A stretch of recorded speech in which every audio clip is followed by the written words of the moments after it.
Good evening, everyone. As he said, I'm Tavonda Hudson. I was calling Matthew. Who is Matthew? I'm at Mercy University. I'm a student in the theology and counseling program. I'm hoping to do pastoral and professional counseling once I graduate, but I'm so thankful that you guys came out tonight to really hear about how to interpret your dreams or dream interpretation, because this is something that I am truly very, very passionate about. I took the course, it's called Dreams as a Resource for Pastoral Care, and I really gained a lot of insight into my life, helped me develop my intuition, also helped me address some things that I didn't even know that was haunting me from my childhood. And when I say it set me free, it set me free. So I really want to share with you guys what I learned in that class tonight. So hopefully that you can take away some of the advantages of gaining self-awareness, intuition, and also connecting to your inner self. And also you'll be able to use this process for yourself and also be able to help others. The second half of my presentation, I do want to help lead someone through the dream interpretation process. So if you did bring a dream, one small aspect of the dream, I would like for you to come up, and I hope you have a volunteer. If not, we're just going to have 30 minutes of discussion of what I talked about. But those are some of the hopes and takeaways. And I was telling Adam before I started, I hope I wasn't being too ambitious about creating this 1-hour talk, because this is a class that I took in 16 weeks. So I'm taking everything I learned in 16 weeks and condensing it to 1 hour. So I've had to cut out a lot of stuff. So this is going to be a crash course on how to interpret your dreams. And like Adam said, there are many, many different ways that you can interpret your dreams. And the way that I'm coming from, I'm using Robert Johnson's inner workbook. He has a 4-step process to interpreting dreams. And he's coming from the school of thought of Carl Jung, the Jungian psychology. But the way I want to teach it, which is the same way he teaches, is using it to develop your spiritual and personal development. So before we get into Johnson's 4 steps, there are 3 important things I think you should know when it comes to interpreting dreams. And that is the unconscious and the conscious mind connection, also symbolism, and also interpretation. Now, as far as with the unconscious mind and the conscious mind, Johnson states that both are kind of like this iceberg metaphor, is that the conscious mind is the part that we see, that we know. It's also referred to as the ego, the I or self. It's everything that we are aware of.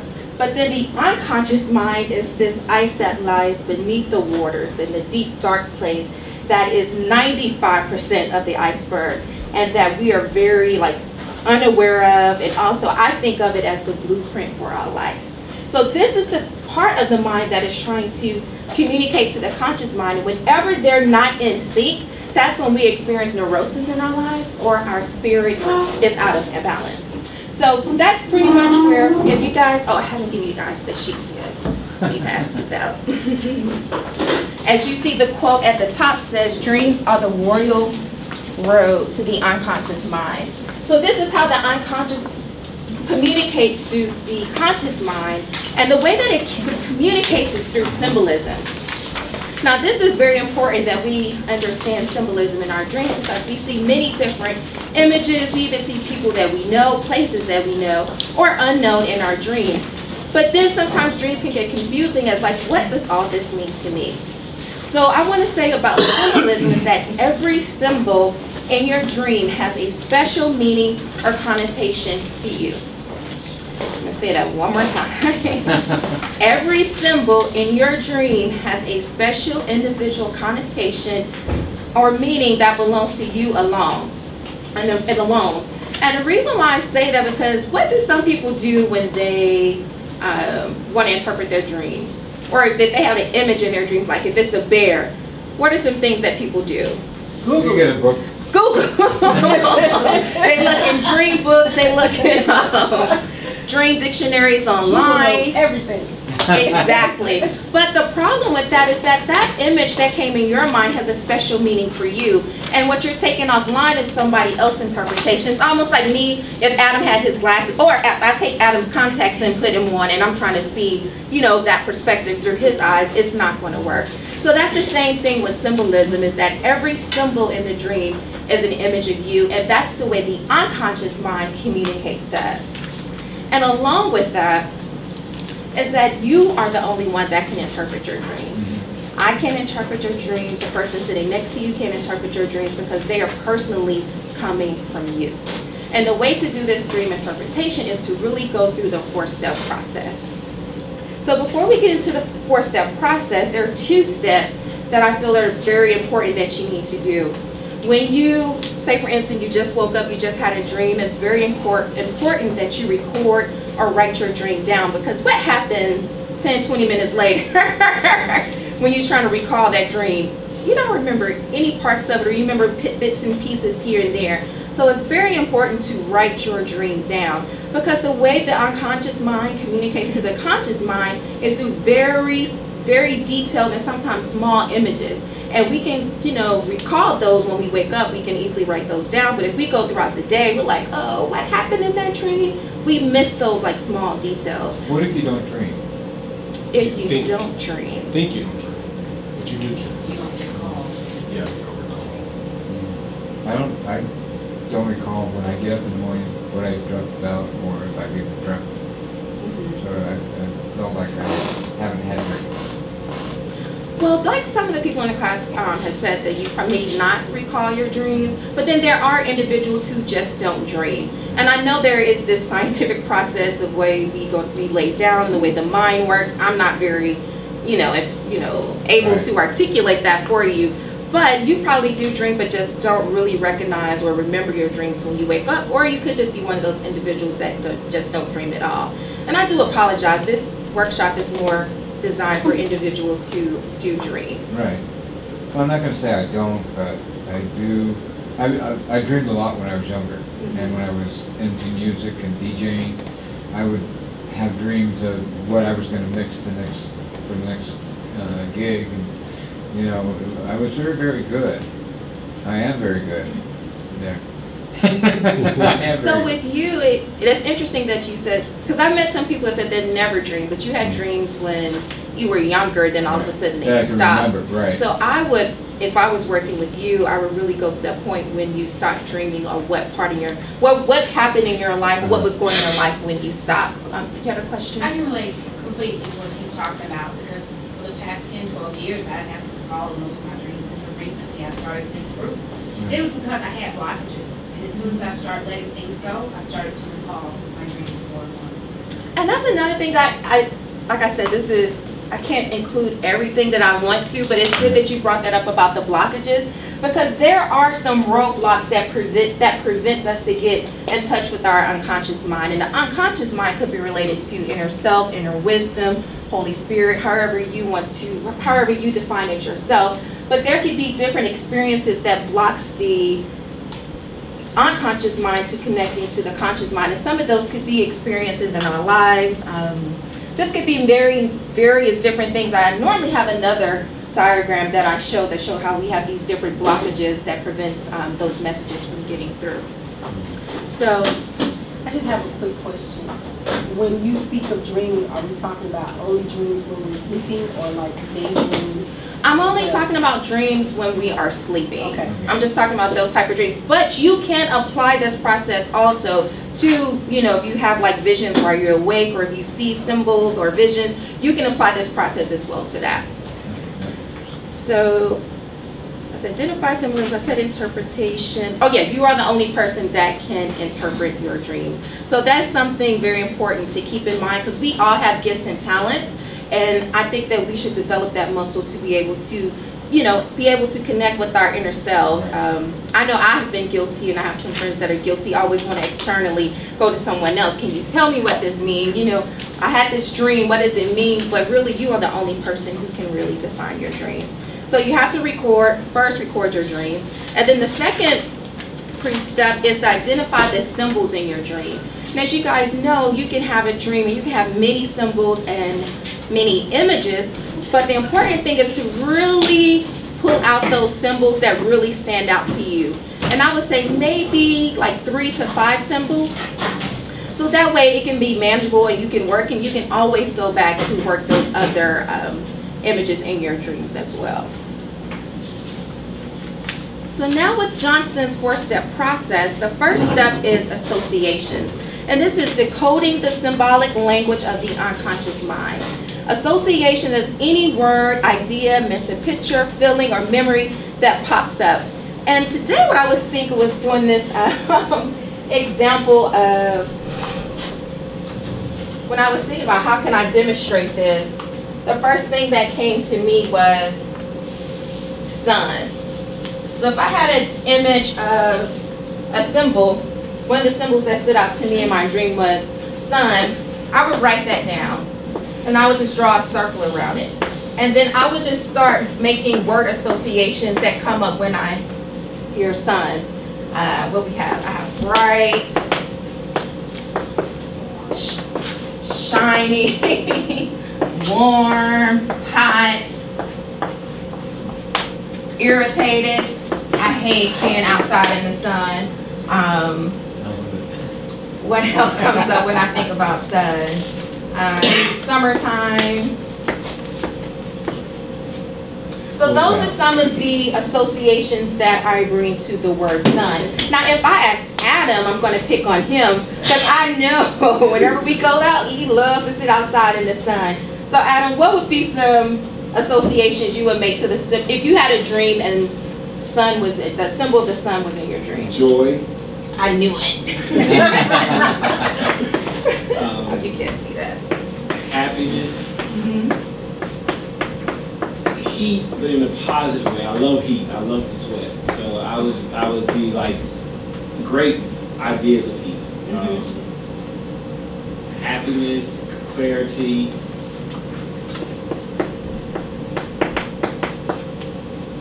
And I feel like playfulness, like children, like playfulness, like innocence of my childhood. Playfulness, okay. Oh, I'm not spell that. Playfulness. So as you can see here, the imagery of sun brought up bright summer, irritating, hot, shiny. And here for Adam, it brings up clarity, joy, happiness, heat, and playfulness. So can you guys see how that symbol really was totally different for the both of us? We had some overlap, but really he has a totally different experience with the sun than I do. So that's why I say it's very important that you explore what that symbol means to you versus going to a dictionary or one of those, guides online. So you can write down the image that appears in your dream, and sometimes you can write down the first image and you ask, what feelings do you have about this image? What words and ideas come to mind? It's literally anything that you spontaneously connect with the image. Every image will bring to mind a certain person, word, phrase, or memory. One thing that I did not mention earlier is that our unconscious mind borrows images from our everyday life. So you can have a dream about, like, I think Adam said he had a dream about me, and he swears that dream's about me, and I'm like, that dream's about you. Or you can have dreams about your family members or co-workers, but really your unconscious mind is borrowing those images because that's how it's going to communicate the message that it needs to get to you is through those symbols. And with the symbols, I don't know if I mentioned this, but every symbol, every symbol in your dream is a part of you, is a reflection of you. So when it comes to associations, make sure you make direct associations. Stay with the symbol. Don't go off with, summer, because you can go off and do whole other, associations with the word summer. So make sure you stay with the main symbol. Also, be sensitive to colloquialisms. I can't say that word. Say, for instance, if we was working with the sky, and with the sky, it's blue, clouds. And say, for instance, if you was working and something just came up and said, I've got the blues, or I'm flying high, or my head's in the clouds. Really pay attention to those colloquialisms because it is really trying to communicate a message to you. Also, you can use the it clicks method. This really works when you move into the next step, but it's really which one of these associations bring you the most energy. And when I was doing this symbol, which one of these associations did I have most of the energy with? Hot and irritated. Hot and irritated. So you really want to pay attention to which one of these associations really give you the most energy with the symbol. And next, like I said, always use personal associations. You can use dream books or dictionaries, but I would really advise you not to, especially when you first start out trying to really understand the symbols in your dream. I have a question.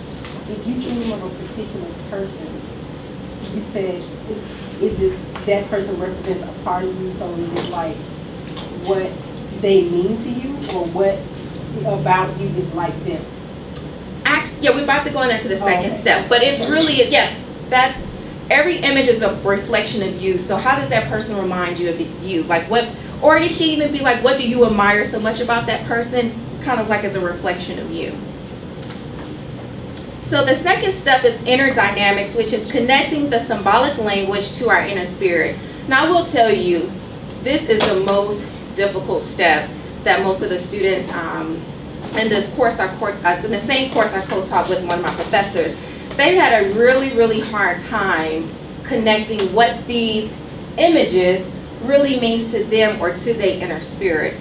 And I think that's because we are always using our conscious mind, we always projecting out, thinking externally or outwardly, that we're not really, being in tune to our inner spirit. So when it comes to inner dynamics, we connect each dream image to a specific dynamic in our inner lives. We identify the parts of our inner spirit that appear as the images in the dream.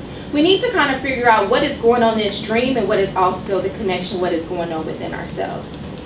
So what we can ask is like, what part of me is that? Where have I seen it functioning in my life lately? Where do I see that trait in my personality? Who is it inside me who feels like that or behaves like that? So for me, like I said, the most energy was around irritation, warm and hot. So I would ask myself, what part of me is really irritated or being irritated? Or what part of me is just really warm and hot? Also, if I got to put annoyed, I'm really annoyed with this one because I just don't like being hot.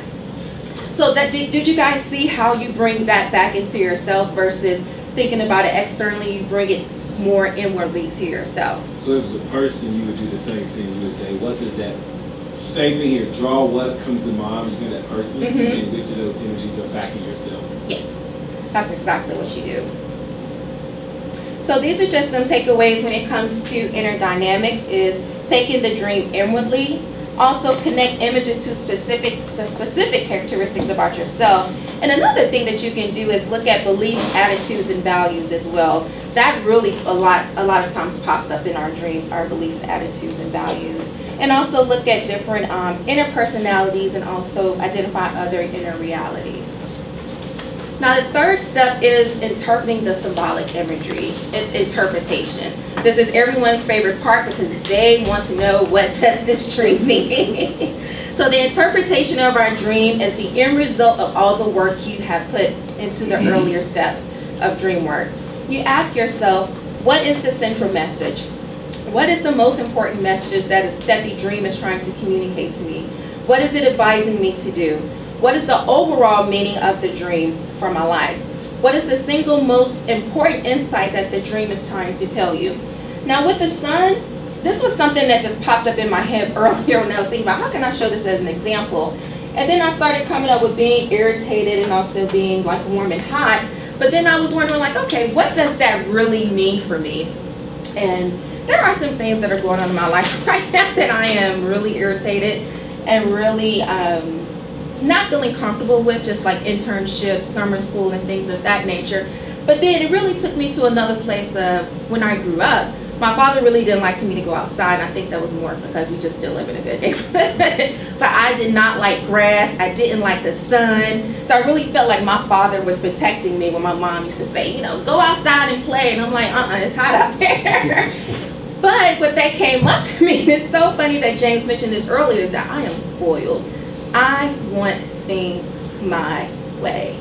And I'm irritated and just, feeling that temperature of I need to take some responsibility and make some changes in my life. I was just teasing. I know you was teasing, but it's the truth. I'm spoiled. I've always had things taken care of. Everything has pretty much gone my way. But especially in this season of spiritual development and personal growth, I'm really experiencing a lot of changes in my life that's really pushing me out of my comfort zone. So I was like, wow, me just playing around with this little old sun image, I got that insight today that I really need to take some responsibility and just face that times are changing and I need to figure out how I'm going to move forward. So as you can see, that's how you do the third step in interpretation.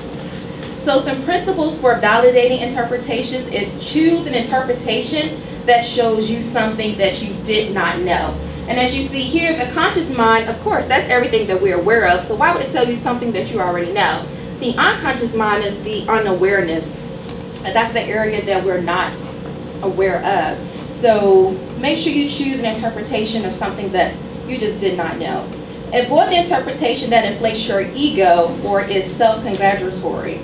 And just to give you guys a quick story, I was working with a friend on his dream. He really wants to be wealthy, successful, wants to be a millionaire, but also at the same time wants to give back. And you know, I really admire him for that, and I think he will achieve all those great things.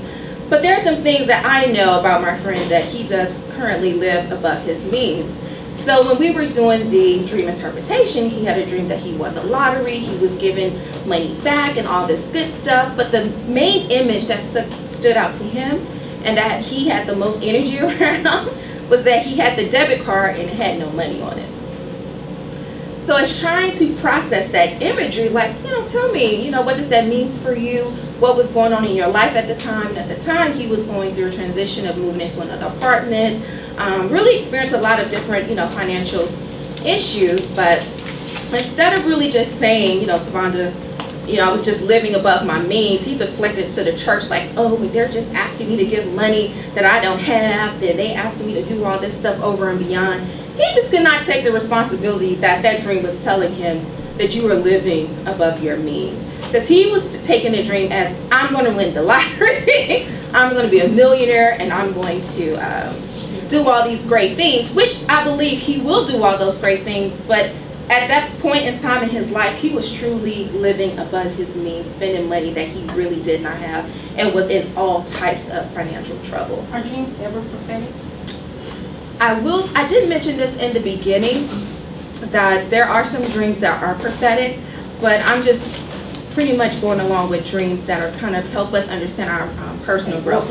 And I would even say with prophetic dreams, even if you have dreams about other individuals, I would even work with those dreams to see how they relate to you. Yeah, because I have predicted a couple of friends through dreams. Mm-hmm. Like I've had a couple of my friends that I was like, oh girl, you prayed. And they're like, how did you know? I'm like, I dreamed about it.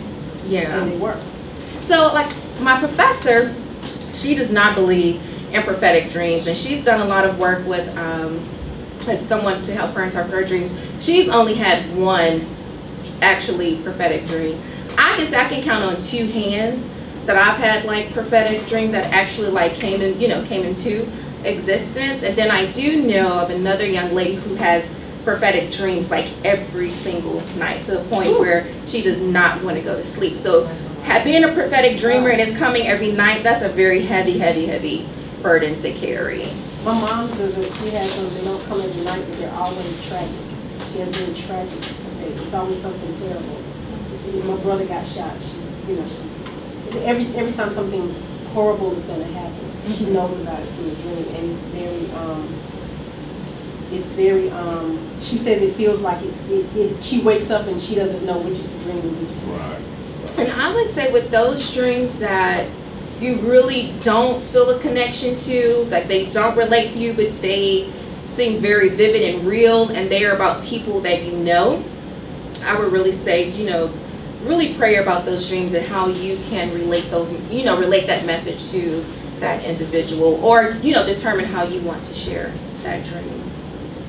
So with interpretation, also avoid interpretations that shift responsibility away from yourself. Like my friend, he was talking about how the church is asking him to give all this money he don't have, versus him just saying, you know what, I need to stop spending all this money that I really don't have. He said he wanted to give. That's true, but when you don't have it to give and you're about to get put out and your light's about to get cut off, you have to reassess, some things in your life. Also, the fourth one is learn to live with dreams over time, fit them into the long-term flow of your life. As you start to do this dream interpretation process, if you choose, you will really start to notice that this process starts to come a little bit more easier as you go along with it. And then you also start to notice that that dream that you had may just not only have that one interpretation. I didn't mention that earlier. Dreams can have many different interpretations as well. So the fourth step is honoring the message in your dream. The fourth step is the ritual. The ritual is a physical act that will affirm the message of the dream. This step is very important because you are physically connecting your dream experience to your conscious waking life. And this could be a very simple, small act. I had a dream that I was in a field running with bears and birds and balloons were flying up in the air, and I can't remember what that interpretation was, but I think it was pretty much telling me I need to be more confident, let go of my insecurities. So one of the rituals that I decided to do was blow up some red and black balloons and release them into the air. So it could be something as small as that, or if you can't really think of anything, you can just burn a candle. And that could be one way that you can honor